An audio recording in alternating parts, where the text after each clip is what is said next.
ভোটের ৩ দিন আগে ঢাকা ১২ আসনে নির্বাহী ম্যাজিস্ট্রেটের নেতৃত্বে এই নির্বাচনী মহড়া। নির্বাচনের নিরাপত্তা কিভাবে নিশ্চিত হবে তা তুলে ধরতেই যৌথ বাহিনীর এই আয়োজন, যেখানে অংশ নেন সেনাবাহিনী, বিজিবি, র্যাব, পুলিশ ও আনসার সদস্যরা। আইনশৃঙ্খলা বাহিনী জানায়, গুরুত্ব বিবেচনায় অঞ্চলভেদে ভোটের আগে পরে চূড়ান্ত হচ্ছে নিরাপত্তা পরিকল্পনা। স্ট্রাইকিং ফোর্স হিসেবে আপনার র্যাব, বিজিবি এবং আমাদের পুলিশ এবং সাথে ম্যাজিস্ট্রেট মহোদয়গণ থাকবেন। প্রত্যেকটা কেন্দ্র অনুযায়ী ভাগ করে, ভেন্যু অনুযায়ী ভাগ করে এবং ওয়ার্ড অনুযায়ী ভাগ করে আলাদা আলাদাভাবে ৩-৪ স্তরের স্ট্রাইকিং ফোর্স থাকবে।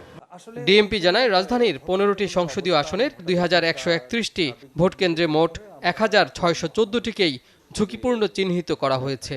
এসব কেন্দ্রের প্রায় সবগুলোতেই পুলিশ সদস্যদের সাথে থাকবে বডি ওর্ন ক্যামেরা।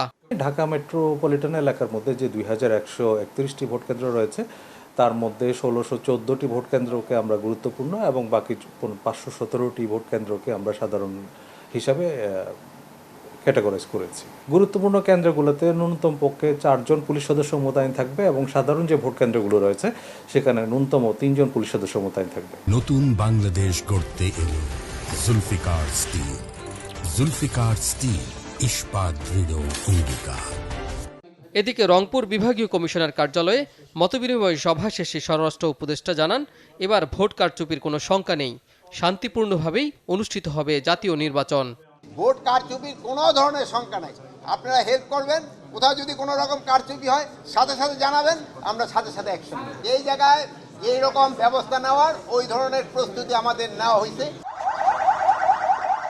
নির্বাচন কমিশন জানিয়েছে, এবার 1000-এরও বেশি নির্বাহী ম্যাজিস্ট্রেটকে সারা দেশে মোবাইল কোর্ট পরিচালনার দায়িত্ব দেওয়া হচ্ছে। কাজী ফয়সাল, চ্যানেল 24, ঢাকা।